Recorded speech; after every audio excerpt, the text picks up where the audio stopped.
Qui est concerné par les crédits d'impôt accordés dans le cadre des travaux d'économie d'énergie?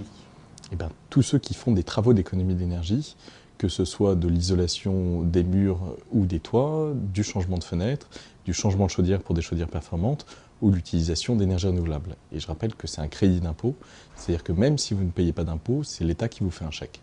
Que signifie le sigle HQE?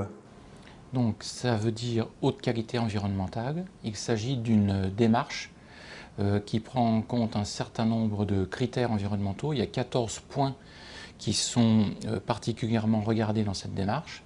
Et dans ces 14 points, il y a un critère qui concerne la consommation d'énergie.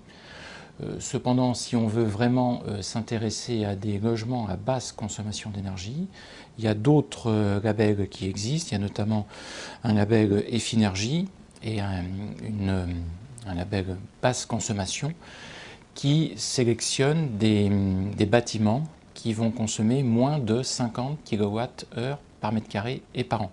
Donc qui sont là des bâtiments très faiblement consommateurs, et c'est plutôt vers ce type de démarche qu'il faut aller, puisque là les particuliers vont bénéficier de logements peu consommateurs et donc faire de vraies économies d'énergie.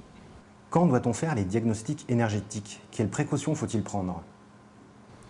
Alors, il faut faire réaliser un diagnostic de performance énergétique pour chaque vente et chaque mise en location de logement. Et à la construction des logements neufs d'ailleurs.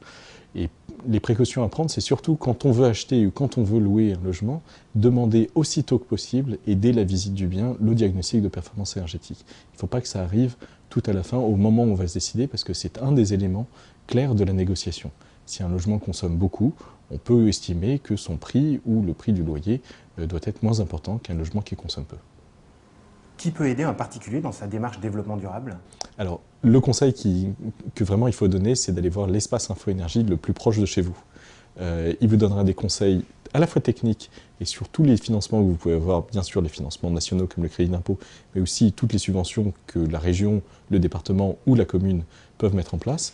Il vous donnera ces conseils qui seront totalement adaptés à votre situation et qui sont d'abord indépendants de tous les fournisseurs d'énergie et totalement gratuits. Pour le client, c'est intéressant de contacter bien sûr sa banque qui va apporter une réponse spécialisée en fonction des demandes.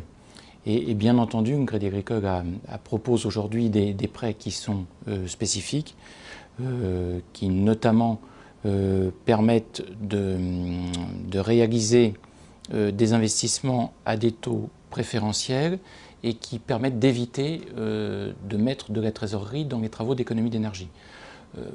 Il nous semble important que les clients investissent dans ces travaux d'économie d'énergie, puisque pour eux, c'est une réelle économie financière.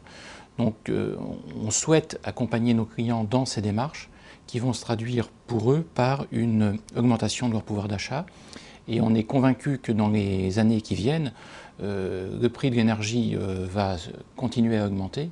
Et donc investir aujourd'hui dans des économies d'énergie, c'est tout à fait rentable pour l'avenir. C'est rentable économiquement et c'est rentable bien sûr d'un point de vue environnemental.